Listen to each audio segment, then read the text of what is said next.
Hello, boys and ghouls. It's your favorite podcast host of the most, the Horror Heathen. And today, I had the esteemed pleasure of talking to the lovely and talented Erica Dyer, who portrays Brenda Clark in the upcoming movie Silent Night, Bloody Night 3, which I believe is being released in December, correct? I believe you're correct. Okay. So the premise of the movie is that when Angelica, played by Tina Kraus, wakes up from a coma in an asylum, she must rediscover who she is by confronting who she was. That sounds a little confusing. It's all right. These walls hold numerous horrors she must battle, including a visitor who wants to see her home for the holidays in a body bag. So, ladies and gentlemen, without further ado, the lovely Erica Dyer. How are you doing, ma'am? I am good. And how are you this evening? I'm doing fantastic. It is such a pleasure Good. to have you on my show. Thank you. And like I said, I am very fascinated by this movie because there's no information. I am dying to see it, no pun intended. So, is there any way you can describe in your own words what this movie is about besides what I just described in the premise? A little bit. I don't want to give too much away, but a little bit. The original Silent Night, Bloody Night was back in 1972. And of course, we had a man inherits a mental home and killing happens and things like that. The most recent one, Silent Night, Bloody Night 2, took place just a few years ago. It was in 2015. And this is where we had Angelica and James Zachary, can't pronounce his name. They then travel to this small town and chaos ensues and murder happens and Angelica's in that coma. Well, now we're in 2022 and she's awakening from that coma. And chaos, of course, ensues in this facility that she's in. And I'm one of the people that want to try to get her out of there.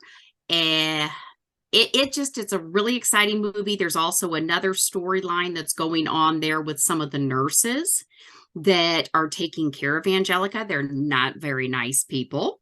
So they're not very nice. We got some male nurses in there. They're not very nice to the staff and to the they're not really inmates because it's a mental asylum. But so yeah, we got a lot of the people that are dying. You're not quite sure maybe they deserve it, so there's a lot of that going on too. Yeah, but that's just a little bit in a nutshell. I don't want to give too much of it away, but it is pretty exciting that this is going to be the third in a series. So now I'm gonna have to go back and watch the first two because I so I know what's going on when the third one comes out. So yeah, I don't like skipping movies when it comes to series like that. So it's just that's when people get confused. Yeah. Well, and the first one, like I said, was so long ago. Now the other two are kind of based on it, but that first one was so long ago that looking at movies from the 70s, it'll probably not tie in as much as the 2015 one. That's the one you definitely want to watch. Okay. So from what I understand and what you told me, this will be your first role as a killer? Yes, I'm excited. I am very excited. I got to kill, let's see, three people. Right. I was supposed to kill four, but I ended up with three. We kind of ran out of time, and that's okay. This was my first chance to cause chaos myself. So it was a hat trick, 3 in a row. That's awesome. I know. Yeah, exactly. And this was a great crew that I worked with. It was a pretty small crew. I had to film separate from everyone else. Because like a lot of people in the independent industry, I have another job. So I had flown into New York from Chicago just for a weekend. And so we got a little bit of the cast together to be able to film with me so that I could, cause my chaos. That's fantastic. I love it. So is there any way you can dive into the development of your character and why she starts killing people? Or is that like a secret squirrel thing? No, it's so Angelica, she was in the coma in the asylum. And of course, we have kind of a cult following for her and people that, remember from years ago everything that had been happening. And I play Brenda, which happens to be my mom's name. So I thought that was neat. Homage to her. And Brenda really wants Angelica to be free. So what I did was, first of all, I have to try to figure out how I'm going to help her escape, how I'm going to get into this secure mental facility, what I need to do, and who's in my way. So that's what I had to do. And that's why I was able to kill 3 people. Nice. So I'm sure it was all done with practical special effects too, because I watched the trailer. I didn't see any CGI whatsoever, which is awesome because I prefer practical over CGI any day. Yeah. And it was very little for my part. We were not able, because it was so fast and short. Like I said, it was just filmed. It was actually filmed in one day, one evening. As a matter of fact, it was just a few hour time frame. The original location that we were going to film in, Julianne Prescott had got a hold of me that morning in New York. I had flown in the night before. I was in my hotel room. I was supposed to meet them at like noon.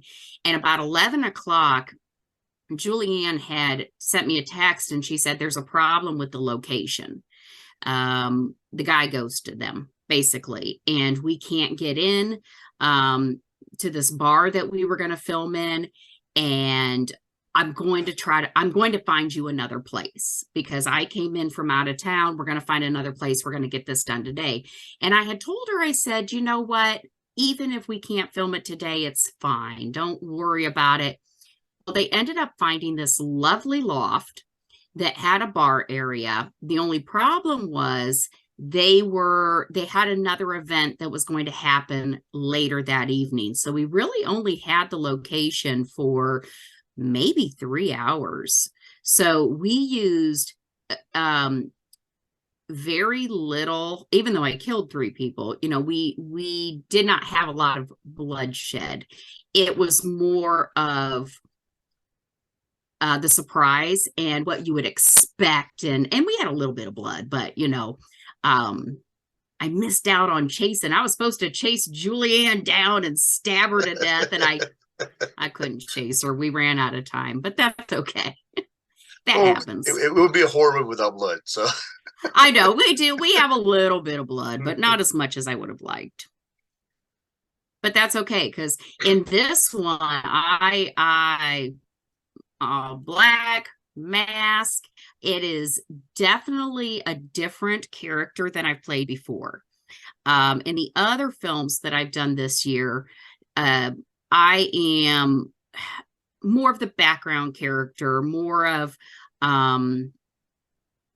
nobody that gets, any of the fun. I get it. I understand because a lot of actors feel the same way. So yeah. Because you finally get your face in the camera and like, oh, hey, I know her. Yeah. So, even when I've died before, it was things like a fire or something where they didn't really see me die. But that's okay. That's okay. This was a good one. I really enjoyed this one. Like I said, it was a great group. You got your moment. That's all that counts. I did. I more like that. I really enjoy. I have to say, out of the other films that I've done, playing this kind of character, I loved, and I would like to do the killer more. I think that it was the most exciting, and trying to decide, well, how am I going to walk in a room? How am I going to get off that elevator? Because Will and Julianne just pretty much left it, what do you think? So I had a lot of leeway. Yeah, I bet an actor at a convention here in New Jersey about 2 years ago, and he's a background actor. Mm-hmm. And he's like, okay, I'm getting tired of being a background actor. I want to be in the front for once. Yeah. He says, I'm always in the back, and you barely see my face. And Yeah. he finally got his moment in his most recent film, and I forgot the name of the guy. I feel so bad because I talk to him on Instagram all the time. So, yeah, so I understand where you're coming from. I understand the mentality and the frustration. So, is there Yep. a reason why you auditioned for this role, or is it just something that was given to you? Um, it was, I gotta fit little roles in. Like I said, acting is not my main focus. I think that would be great if it was. It brings back dreams of when I was in theater all through middle school and high school. Even when I started college, I was an acting minor, but then I had kids and everything changed. And now my youngest graduated high school last year, and now it's my time. But I can't give up my day job. So Yeah. I have to fit smaller roles, not lead roles, but I can fit smaller roles in that might take a day or two. And this was perfect. It was something that we could do in a day. Now I'm going to do another movie that Will and Julianne are part of, Camp Blood 666 Part 2, coming up. We're going to film that in a little bit, and I'm going to have a bigger role in that one. So we're not quite sure yet. They're still kind of writing some things, so I'm not quite sure what I'm going to do with that yet. So this movie, which I saw the preview for it, it looks great. It looks fantastic. Mm-hmm. Yeah. What's the biggest challenge about taking on this role as Brenda? Like I said, it was a different character than what I've played before. Before it was always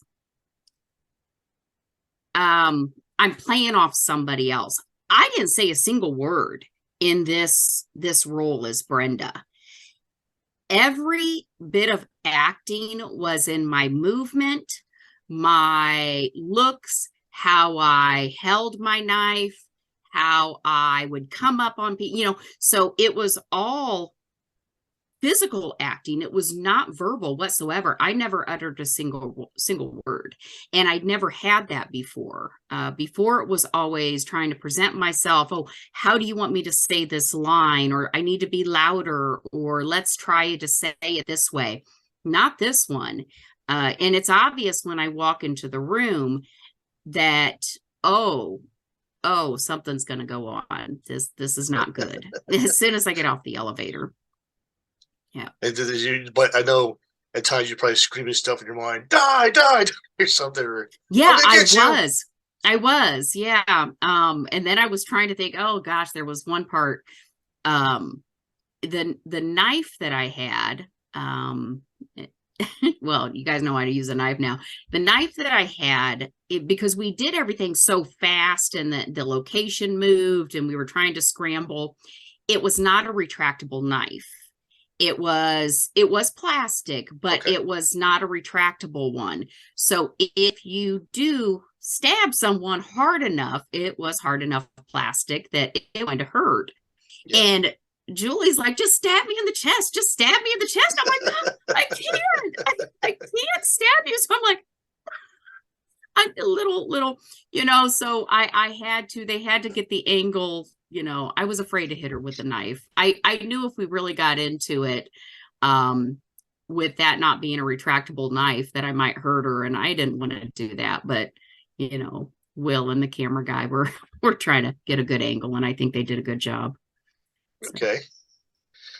So, as an actress, growing up and getting your, how can I say this, developing more into your roles, do you have an influence, or who's your biggest influence when it comes to acting, or like in a general situation?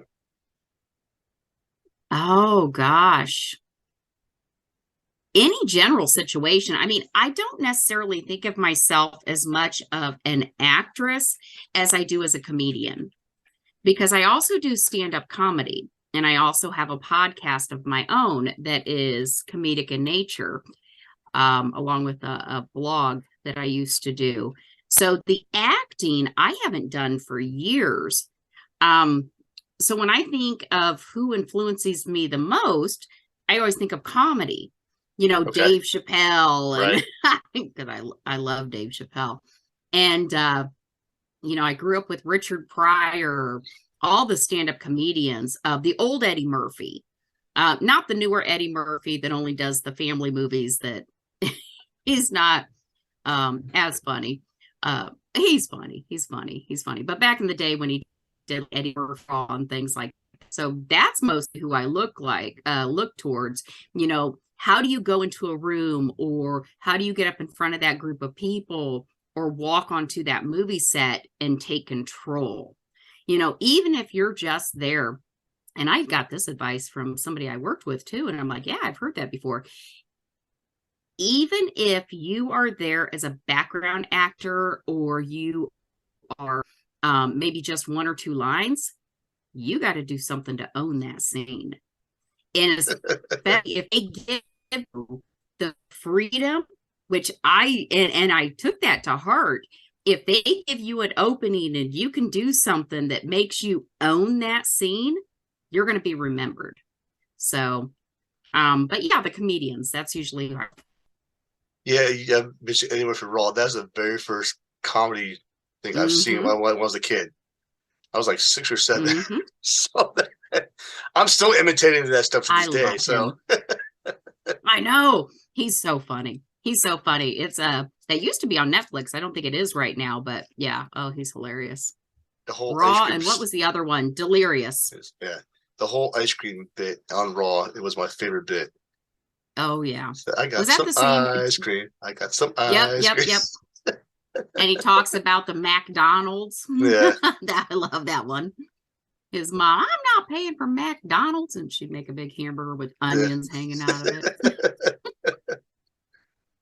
It's fantastic. Gallagher. Well, I grew up watching Gallagher all the time too. He just passed. Really? I did not know that. Yes, Gallagher. It was just today. Oh, no. It might have been late last night or early this morning, but yes, Gallagher is no longer with us. He was on hospice, which I didn't realize he was sick, but yeah, 76 years old, I believe. Wow. I used to have some of his tapes too back in the day. VHS when it was the big thing. Oh yeah. Yeah. So. I still have VHS. I have 2 VHS players. Okay. Back to the main subject here. Okay. So you were recently in another movie called Mothman, portraying a vlogger. I couldn't find any information about that movie either. Can you describe that a little bit? It's a found footage movie, basically. Oh, my favorite. Part of it is this young lady is trying to find her brother. Her brother had an encounter with the Mothman, and he disappeared. And so she's going around trying to find her brother. And a lot of it is the filming of her going around talking to people, trying to find her brother, things like that. And then there is some found footage that her brother had recorded. So it's on Amazon right now, if anybody is interested in. Definitely. I'll put that on my page too. Let people know to watch it. Yep. Because found footage is one of my favorite subgenres now. Yeah. Ever since watching. Yeah. Which one have you just seen? Oh God, it was a really creepy movie, and it stuck in my head. It's called the Poughkeepsie Tapes. Oh yeah. Okay. Yeah, and that movie really messed me up a little bit. So.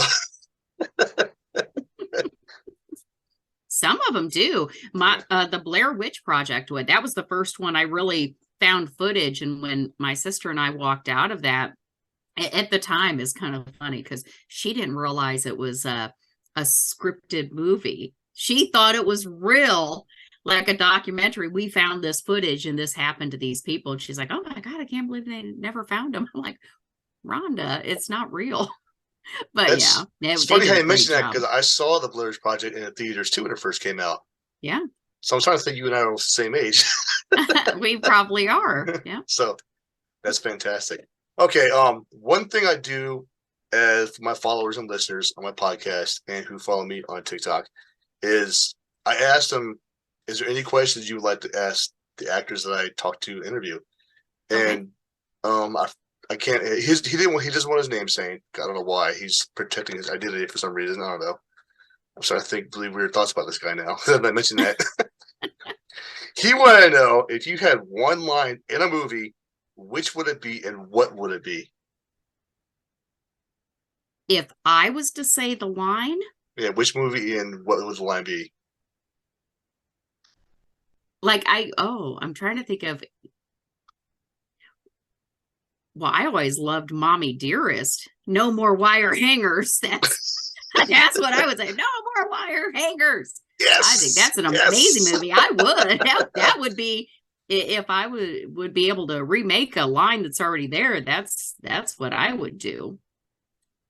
I don't know. That's the one that comes to my mind right away. No more wire hangers. Everybody knows when you say that, Mommy Dearest. No more wire hangers. No more wire hangers. And she beats her kids with the wire hangers. That's fantastic. Well, I just have the notification that I have to end this meeting because I need to upgrade. I just upgrade because I'm not paying for it to upgrade to their 10 minutes. I'm sorry. That's okay. That's okay. But I really do thank you very much. Short and sweet. Short and sweet, right? Yes, I do thank you for coming in. I really do appreciate it. Okay. And as a token of my appreciation, I would like to offer you a free South Jersey Horror Podcast t-shirt. Oh, that's so sweet. Thank you. So if you can message me later on what size you wear, if you prefer a men's shirt or a women's shirt, because I've had women order men's shirts and they say they're very comfortable. So yeah, I'm sure they are. Okay. Later on just message me what size you wear and I'll put the order in on Monday. Okay. Well, thank you so very much. I love this. This was great. Thank you. And I really do appreciate it. I wish you the best in your career and a wonderful evening. Thank you. You take care. Bye-bye. Bye. Yeah, it's an island. The place is called Bradbury Asylum. I thought I told you all this. Well, look, it can't be that serious. I mean, it's a minimum security facility. Guys, what is this place and why am I here? It's a psych ward, honey. Nobody here is crazy except this fucker. Bitch.